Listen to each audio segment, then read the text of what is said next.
बिस्मिल्लाहिर्रहमानिर्रहीम। मैं हूँ आयशा फ़ातिमा और आप देख रहे हैं फ़िक्र। आज मैं किसी एक वाक़े पर बात नहीं कर रही बल्कि एक माइंड सेट पर बात करना चाहती हूँ। कल बहावलपुर में जिमखाना के इलेक्शन हुए। ऐसे इलेक्शन सिर्फ बहावलपुर में नहीं, पूरे पाकिस्तान में क्लब इलेक्शन, एसोसिएशन, बोर्ड्स हर जगह होते रहते हैं। लेकिन सवाल ये है कि क्या हर मुकाबला हमें एक दूसरे के ख़िलाफ़ खड़ा कर देता है?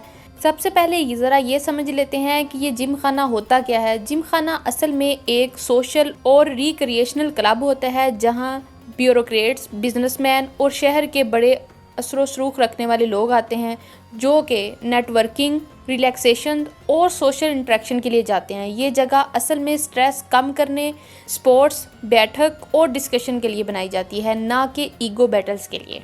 और ब्यूरोक्रेट्स वहाँ इसलिए होते हैं क्योंकि डिसीजन मेकिंग पोजीशन पर होते हैं। इनका रोल आइडियली ये होना चाहिए कि वो डिसिप्लिन, बैलेंस और मैच्योरिटी की मिसाल बने, क्योंकि जब पावर के हामिल लोग अपना सेल्फ कंट्रोल खो देते हैं तो सोसाइटी को गलत सिग्नल जाता है। अब एक सॉफ्ट मगर इम्पोर्टेंट सा सवाल, जिम खाना की एंट्री फ़ी और मेंबरशिप फ़ी आम आदमी की पहुंच में नहीं होती। ये एक्सक्लूसिव स्पेसेस हैं जहां हर शहरी नहीं जा सकता। तो सवाल ये नहीं कि जिम खाना होना गलत है या दुरुस्त है, सवाल यह है क्या हम अपनी प्योरिटीज़ पर कभी सोचते हैं? क्या ये ऐसे रिसोर्सेज के साथ पब्लिक वेलफेयर, एजुकेशन या किसी यतीम खाने जैसे प्रोजेक्ट पैरेलल नहीं चला सकते?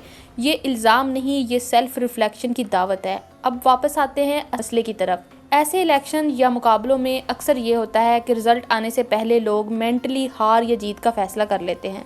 फिर एक छोटी सी प्रोवोकेशन, एक अफवाह, एक कमेंट पूरे इन्वायरमेंट को टॉकिस बना देता है।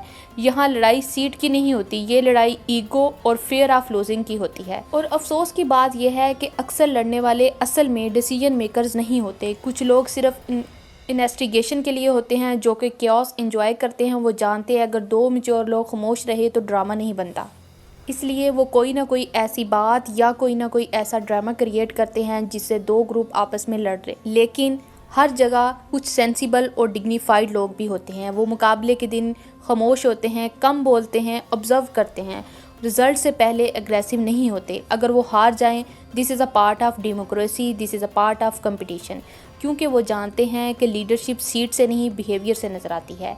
फिर भी अगर किसी को एंगर इशू है तो उसे ऐसी सिचुएशन में खामोश रहना चाहिए। Silence is not a weakness, it is a maturity. Second में खुद से पूछें क्या यह लम्हा मेरी रेपुटेशन के काबिल है। और याद रखें जो आपको लड़वाना चाहते हैं वो आपके वेलविशर नहीं होते। वो अपनी इस बहस में यह भी नहीं सोचते कि सोशल मीडिया का दौर है, एक क्लिप, एक वायरल मूवमेंट और सालों की रिस्पेक्ट सेकंड में ख़त्म हो जाती है। बाद में सब एक ही टेबल पर बैठ जाते हैं, लेकिन इंटरनेट कभी कुछ नहीं बोलता। कंपटीशन ज़रूरी है, इंस्टीट्यूशन ज़रूरी हैं, क्लब्स भी अपनी जगह ज़रूरी हो सकते हैं, लेकिन इन सब से ज़्यादा ज़रूरी है सेल्फ कंट्रोल, करैक्टर और डिग्निटी। असल सवाल ये नहीं कौन जीत, असल सवाल ये है कि कौन प्रेशर में भी इंसान रहा। हम ताकतवर जगहों पर खड़े होकर अगर ख़ुद को ना संभाल सके तो हम कमज़ोर जहनीत की मिसाल बन जाते हैं। चॉइस हमारे हाथ में है, एओस या करैक्टर।